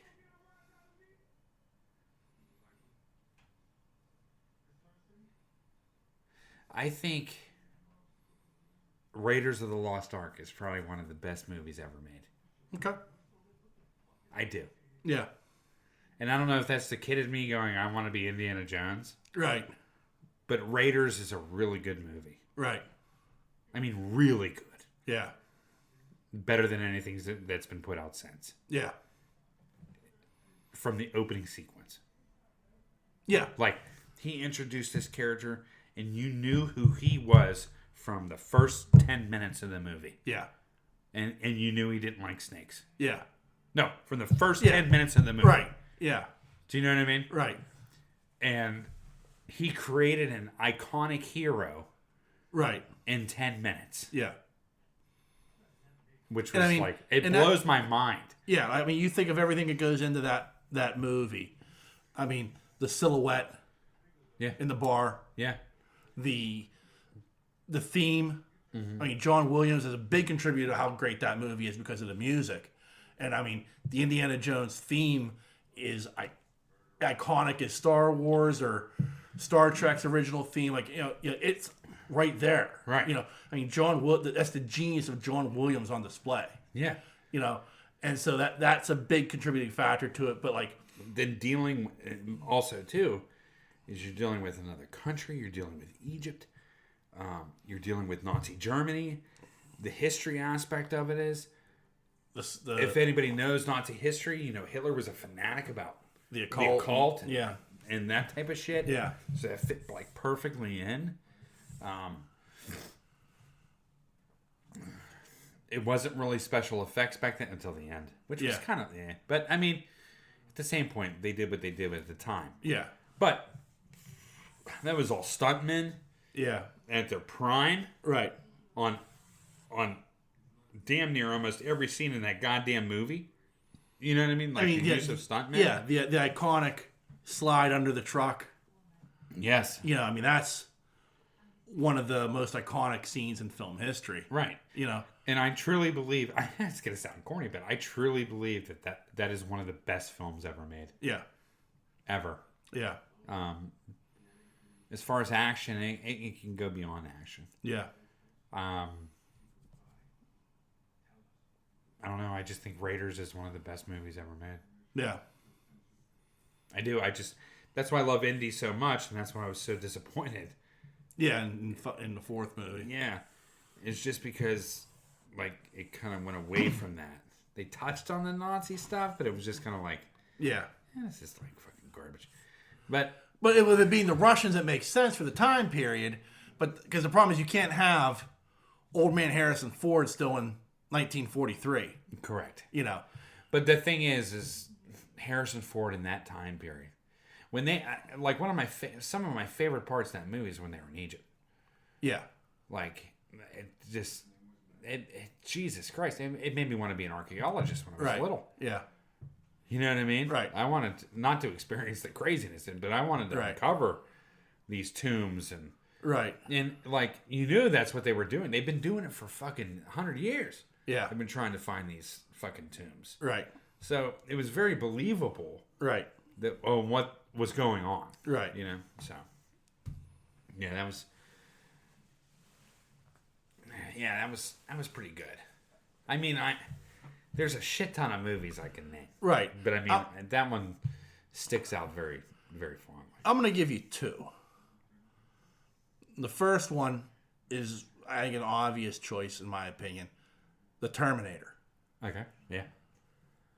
Like, that was, I don't want to say minimum budget, but it was kind of, Cameron didn't have a ton of money, and where he invested the money in the special effects. Like, at the beginning of the movie, explaining the war. Yeah. And at the end of the movie, where you get the the stripped down Terminator, you know, without the skin. Yeah. Which became frightening. Yeah. You know. But I mean, like, the use of like early Schwarzenegger, particularly, like any Schwarzenegger movie, but particularly early Schwarzenegger, the less lines he had, the better off he was. Oh yeah, for sure. Like, if you think about Conan, like that first Conan movie, he says maybe 10 things. Yep. You know, but he's perfect as Conan. Yeah. Which, by the way, if you read the books, that was pretty much Conan. Yeah. In Terminator, it's the same thing. He doesn't have many lines, but what he does in that movie, like even the little things, like he improvised, like when he's driving around in that car garage and he moved his head, then he moved his eyes like a shark. Yeah. Like that was like phenomenal. It was like a little show, and I mean, it's a great story. You know, it's it's time travel. It's shot really well. Yeah. You know, and it was just really, really well done. Yeah. Like the whole thing, you know? Right. And so it's like this odd movie of like, you know, it's like a sci-fi classic, but like it's really like a perfect movie for what it is. Right. And the other one I'm going to give you is it's an oddball choice, but I think it's Pan's Labyrinth. Okay. Like, I mean, I know I worship at the altar of Del Toro, you know, but at the same time though, like it's a beautifully done movie. Oh yeah, it's gorgeous. You know, it's shot well. It tells an amazing story.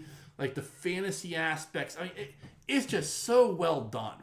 Right. And then you throw on top of it, like, you know, the work of Doug Jones.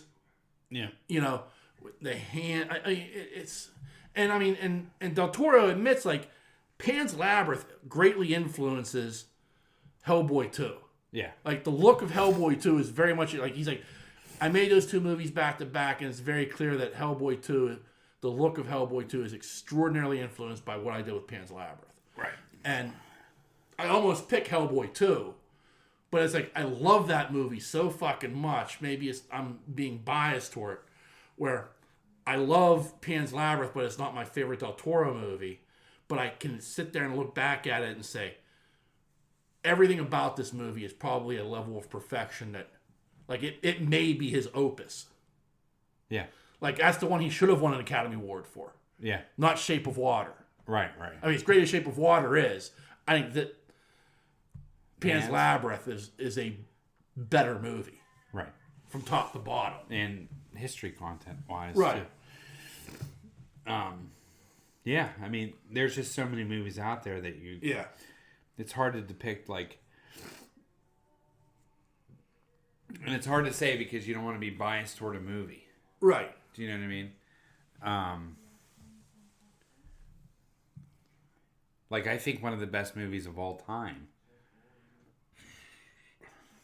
is The Thing by Carpenter. Yeah. Oh, yeah. I mean, that could probably go on that list.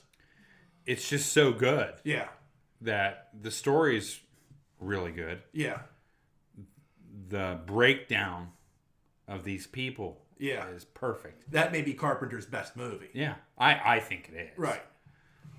The isolation. Yeah. It's just a great fucking movie. Yeah. I know we're on this horror action thing, but it's just so well done. Yeah. And again, the music plays a part with that. Yeah. You know, just like it did in Halloween. Yeah. I don't think Halloween's the perfect movie. Yeah. But I think the music is. Yeah. You know what I mean? Yeah. And the music really plays a big role in The Thing if you just watch it. Right. And the fact that it's gory and it's scary, but it's supposed to be. Right. You know, it's a remake. Right. But I think the scariest moment in the film is not the monsters and it's not, you know, the wolf coming to life. It's not the head separating and walking off like a spider. Right. It's not the guy's chest opening up and eating that guy's arm. Right. It's the human moments where who do you trust? Where they're fucking strapped down in the seats. Oh yeah. And he's putting into the petri dish the fire into each man's blood. That is the scariest moment in the entire film. It builds much tension. It does. And it shows so much fear. Yeah. And the actors did phenomenal. Yeah. Because one guy was like, get me the fuck out of here. Yeah. You know what I mean? Like, it shows so much fear in these guys. Yeah. You know? It's a great fucking movie. And Russell was great in it. Yeah. But he didn't say too much either. No. Nobody said much in that movie. No. That's a beautiful thing about that movie. Is nobody really said much at all. Yeah. You know, except barking orders and whatever. Right. And then it had, you know, like 32-year-old Wilford Brimley in it that was really, like 60. Yeah. But when fucking running off to the fucking she shack. Yeah. But I mean, it was a fucking great movie. It was. It deserves to be recognized as one of the better films ever made. Yeah. Not because of the horror, just because the way it was shot, the way that it was acted, the way that it was written. Yeah. It's just a phenomenal movie. Yeah. And it's just, I think it's a movie that the younger generation miss out on because they're so used to this paranormal stuff. Yeah. All this kind of crap that's coming out. Da da da da da. But also, amazingly, that's a movie that the special effects really, really, really hold up in. Yeah, they do. You know, I mean, you don't look at that. And I mean, again, like I know I said earlier, like I try not to hold the look of special effects against a movie, especially when it's aged. But for a movie that came out in 1984 or something, yeah, that just holds up. Like it looks like the special effects are amazing. Yeah, because they're done practically. Right. You know. So yeah, the thing is just it's just really well done. Yeah. And you're right. I think it was at the height of what they did. Yeah. Not to put you on the spot or anything. So, Sean, tell her the Tarantino movies. Okay. So, in an interview, Quentin Tarantino listed his 7, what he considers perfect movies. And they were The Texas Chainsaw Massacre, Jaws, The Exorcist, Annie Hall, Young Frankenstein, and Back to the Future. And he gave a nod to 1959's The Wild Bunch. But he didn't consider it perfect, but it was damn near. Okay. And then I said, I think the near perfect movies for me, I just named 2 off the top of my head. 3, actually. 3? Poltergeist. Poltergeist, Indiana Jones. Well, Raiders of the Lost Ark. Raiders of the Lost Ark. And The Thing by Carpenter. I thought were the perfect movies. And Sean named Pan's Labyrinth and The Terminator. Okay. What do you think? What is your perfect movie? Harold and Maude. Harold and Maude. There you go. It is. I have to agree. And that was on my list. The #1 love story ever made. Perfect acting. Great soundtrack. There's absolutely nothing I would change about that movie. Harold and Maude. Second? The Orphanage. Really? Yeah. What about The Orphanage? I don't know. It's just it's like this scary movie, and then at the end you realize that it's not really scary. It's all about love. It's good. Okay. Is that it? Can I throw in Ice Castles? No. Shut the fuck up. And Fucking Tarantino Ice Castles. gets an automatic veto for Annie Hall. That is the worst movie ever. I hate Annie Hall. I'm not I can appreciate where he's coming from with that. I'm not a fan of the movie either. But it's like I feel the same way about that I feel about The Godfather. I don't like the Godfather movies, but I understand why people love them. So this is out of all movies, all the old movies from the 30s, 40s, 50s, 60s, 70s, and these are your 2 favorites. We put her on the spot, and she came up with that without even thinking. So I know. I'm impressed. Yeah, I mean, The Orphanage is probably not. I don't know that I'd put it in my top 5 of all time. Like, movies that I can watch all the time because it's heartbreaking. Yeah. You know, like those movies are like, of course, Harold and Maude is right, one, but like Pretty in Pink and those movies that I can watch every day. But The Orphanage is, you know, so no, that's. Yeah. I agree with you on Harold and Maude because I think it is the perfect love story, and it's heartbreaking. Yeah. And the soundtrack is phenomenal, and we were just talking about soundtrack, right? Because we were talking about Raiders of the Lost Ark, and I said Raiders. It is an action movie, but like I told him, like the first 10 minutes, you know who the hero is. You know who this guy is. You know he's afraid of snakes. He has a whip on his fucking belt. He's the man. He's the hero. And as it goes on, and Sean mentioned that the musically, just like Harold and Maude, John Williams Raiders is so iconic. It's as iconic as Star Wars. That music, you know exactly what movie. Yeah, correct. And as way it was done, periodically, Egypt, Nazi Germany, the whole spiel. I just felt it encompassed that time period perfectly. So, anyway. Yeah. You know, and some people would expect on here, like Schindler's List and all this kind of crap. But you talk about a movie that's been perfectly done, I have to agree with Harold Maude, because Harold Maude's great. You have to have... There has to be a sense of rewatchability when it comes to the perfect movie. You have to be able to sit down with it and watch it.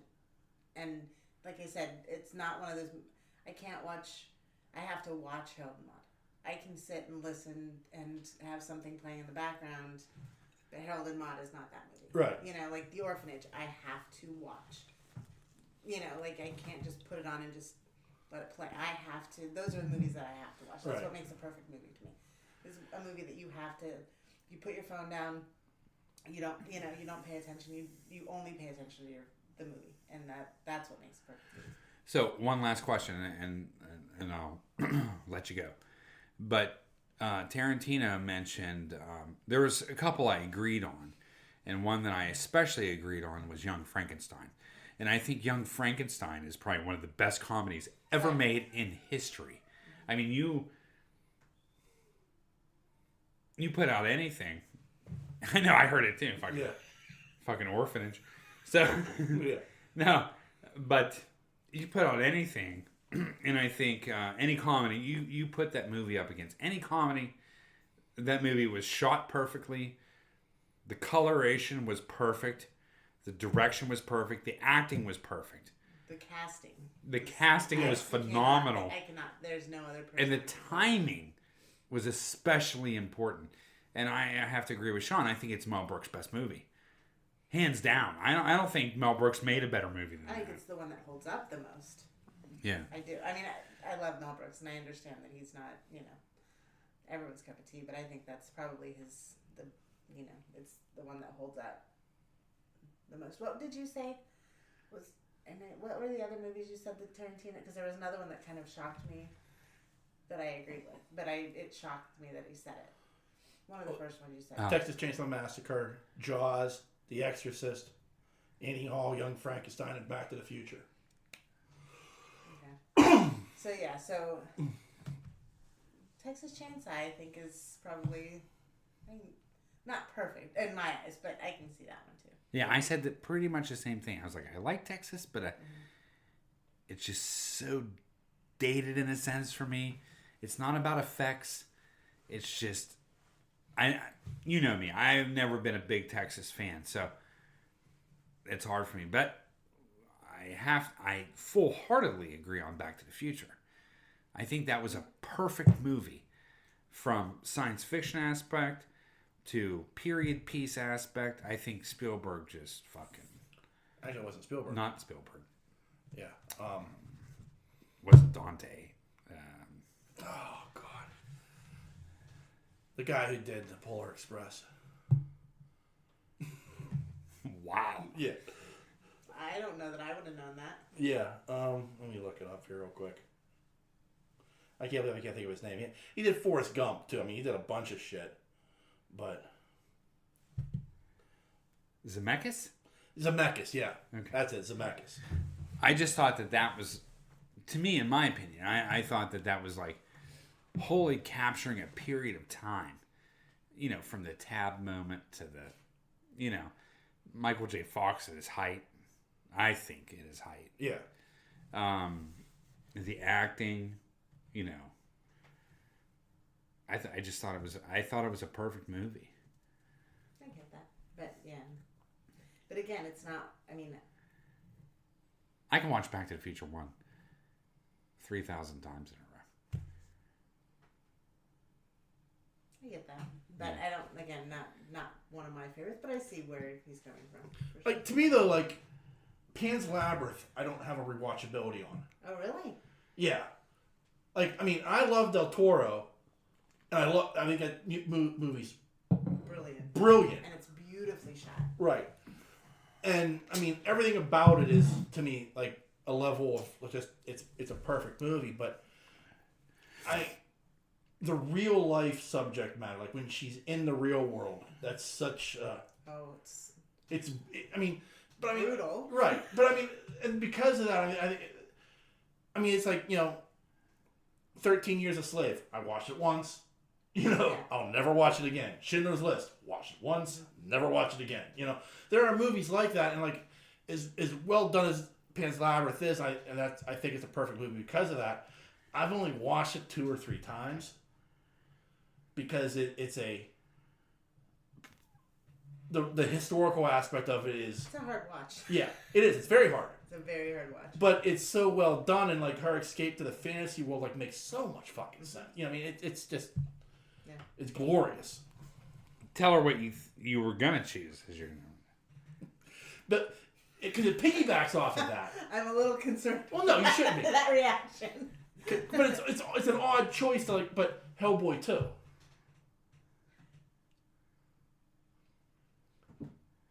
Only because Del Toro, he made Hellboy 2 immediately after Pan's Labyrinth. And so there's still that fantasy. Well, but he even said in an interview, like, it was a mistake, he thought, a little bit, because the look of Hellboy 2 is extremely influenced by Pan's Labyrinth. Like, the look of the creatures and everything. Like, especially, like, in the third act. And it's... Like, so, like to me, like, well, if that's what influenced this, then this is the better choice. Like, Pan's Labyrinth is the better choice because it influenced what you did in the next movie.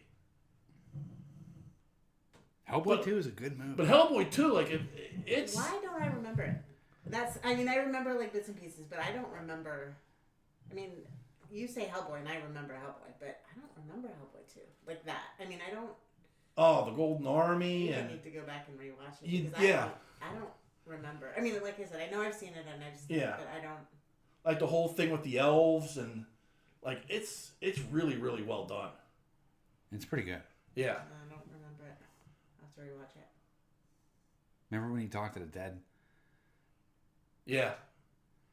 That was his natural thing in the books, is he could talk to the dead. So he pulled that guy out of the coffin and talked to him, and he fucking put him on his back. Yeah. That was in the first one. Was that the first one? Yeah, because he spoke Russian. Oh, that's right. Right. But the second one had, like, they went to the bazaar.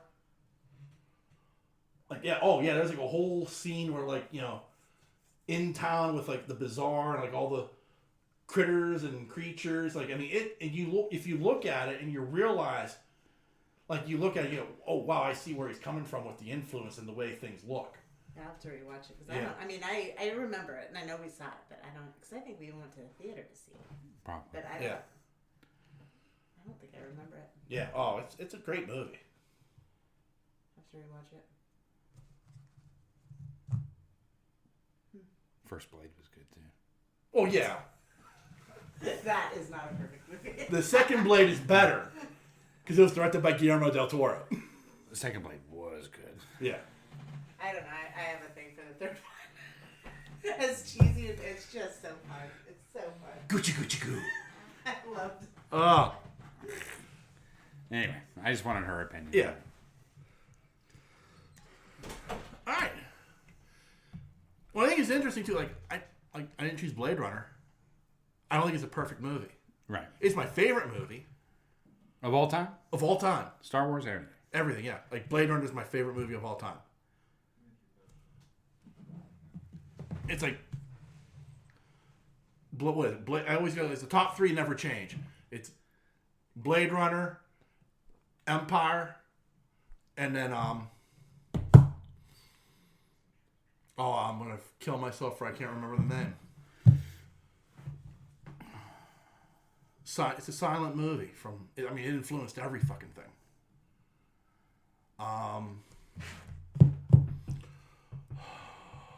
Oh my God. Between the heart and the mind, there has to be what is the name of that fucking movie? Metropolis? Metropolis, yes. Yeah. Metropolis. Oh, I'm ashamed of myself for forgetting the name. Just Metropolis drew a blank. Metropolis is good. Yeah. I mean, the first time I saw Metropolis, I was a teenager. And we had this friend in New York who would buy laser discs. He'd copy them. Tom, yeah. He'd put them on VHS and send them to us. And he sent us a copy of Metropolis. But it had a rock and roll soundtrack to it. It was like Pat Benatar, Queen, like all these like big name bands they put together like this big like rock and roll soundtrack to add to this. And then it was like one of the first times they had found footage that was cut out and they added it in to like help complete the story. And I was just fascinated by this fucking movie. Right. Like even as a silent movie and as a kid, like I was just like, this is fucking amazing. And at that time, I could see the influence it had on everything. Yeah. Like the robot looked like C-3PO. Yeah. You know, the air cars, like that's straight out of Blade Runner. Like the way it influenced everything going forward in a science fiction standpoint, I could see in that movie. Right. Because at that time, I was like the type, and I still was, like, I like going backwards with stuff. Yeah. Like, it's one of those things I love about your girls. Like, I loved Led Zeppelin. Well, what was Led Zeppelin influenced by? Yeah. Like, so I went back and listened to like these blues artists that they were influenced by. Like Queen, what were their influences? I went, that's what fascinated me. Was like, what if you're my favorite band? What influenced you? And so, like, from that standpoint, and watching Metropolis was just like, this is where it all begins. Right. This influences everything. Right. Exactly. No, I understand. So that's why it's in my top 3 and never moves. Like, Empire is still the best Star Wars movie that's ever been made. Yeah. And it's, to me, one of the best movies ever made. Like, it's an absolute masterpiece. And I know people like, oh, he's just all talking about Last Jedi. No, Empire is a masterpiece. Yeah. Like, it's far and beyond. Like, even if you're not a Star Wars fan, like, you have to admit, Empire is all too easy. Yeah. Like, it's amazing. Everything about that movie, from beginning to end. Yeah.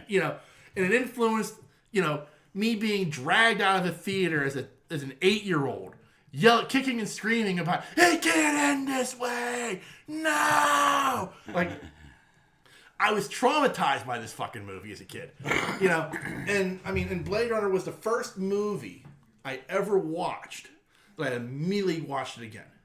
Yeah. Like, I was so taken by that movie. I was maybe 14 when I saw it for the first time. I was just like, I need to watch it again, Dad. Yeah. Because I know what I saw, but I need to see it again. Like, right now. Yeah. My dad was just like, okay. Rewound the tape, watch it from the beginning again. Like, it was just that fucking good, and I was just like, I can't believe this exists.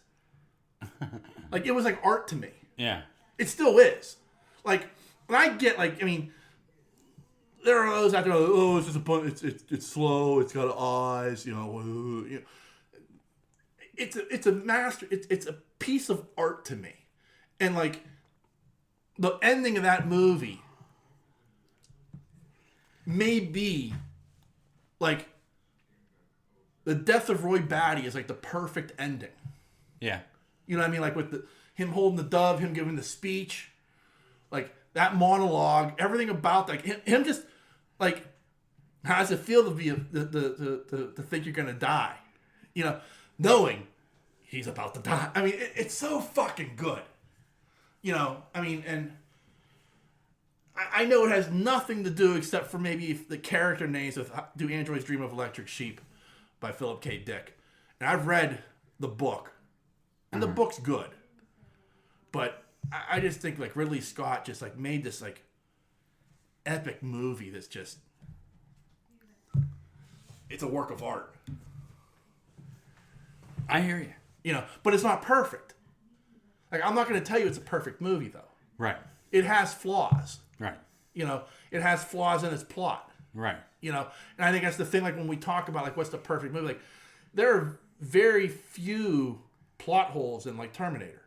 Right. It's not, Correct. I don't even know if that Terminator's in my top 10 favorite movies of all time. Right. I think Terminator 2 might be. But, I look at the original Terminator movie, like, fuck, this is, like, it's the perfect fucking movie. Like, everything about it. That's why I felt about Jones. Yeah. Is because there's just not really any plot holes in there. Yeah. I mean, the only plot hole is you can totally tell the story without Indiana Jones. Correct. You know, that's the only plot hole. But you don't have the fun. Yeah, and that's the thing. Yeah. Because you need that. Yeah. That push. Yeah. Yeah. I mean, that's the way I feel about it. I mean, Jones was... Future was the same way. Yeah. You know? This was a pretty good movie. I mean, I don't know if it would ever rank up on this list. But Predator's a really fucking good movie. Yeah. Oh, yeah. It doesn't... I can't put it in this category.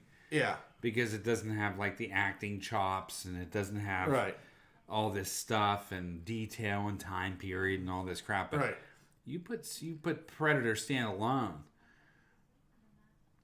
it's a pretty fucking good movie. I mean, it is. Yeah. You know, I mean, it's... How do I say it? It's one-dimensional. Right. Does that make sense? Like, it's not... It doesn't go deeper than what it is. Right. Right. And yeah. You know what I mean? But at the same time, like, I mean, it is like... It's a magnificent piece of cinema. Yeah. You know, like, I mean, for what it is, like, as an action movie, it's a Schwarzenegger movie. Yeah. It's, you know, amazing. It is. You know. Truly. Yeah.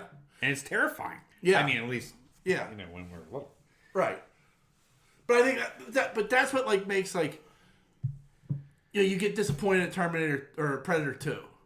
You know, you get disappointed at the Terminator or the Predator, I mean.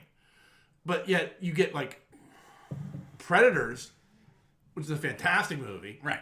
And you get Prey, which was fucking amazing. It was amazing. You know. That was a good movie. It was. So, like, it's like that thing of, like, the premise of this, when done right, is so damn good. Like Alien 3 and Alien 2. Yeah. Night and day. Yeah.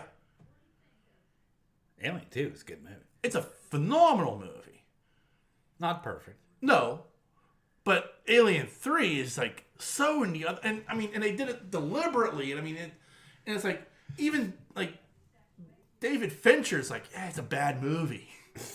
You know? Like, even, like the guy who directs, like, I really fucked this up. You know? Yeah. You know, and, like, and how do you fuck up an Alien movie? Yeah. You know? But you could do it. Yeah. You know? 4 wasn't much better. No.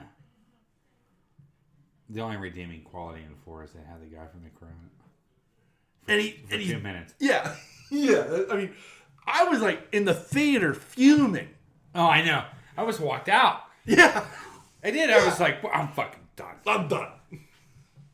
I'm done. This is bullshit. It is bullshit. That's what I said in the theater. I was like, come on, man. I was like, that's the best actor you got up there. Yeah. Sorry, Winona Ryder, but this guy. Yeah. I want to watch this guy. Dead. Yeah. I was so pissed. Why doesn't that guy act more? I don't know. But I mean, like, yeah, I mean, and even at the time, like, I didn't have the fascination with, oh, what's his name? I just watched something with him in it.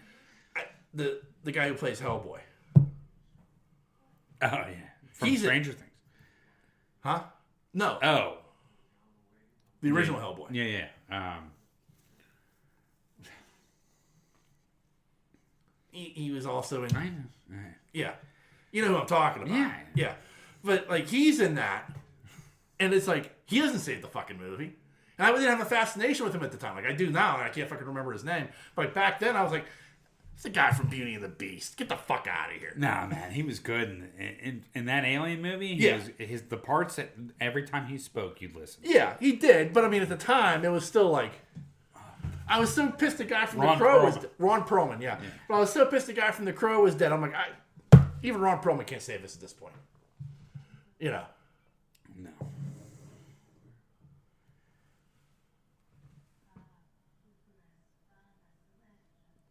It could have been so good.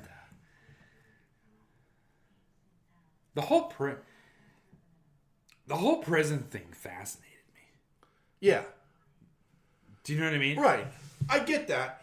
But like I think the thing that pisses me off more than anything is like you get so emotionally invested in the little girl and Hicks, you know, and they're jettisoned within the first 5 minutes of the movie. Yeah. And it's like, what Stupid. the fuck? Why would we waste our time? Yeah.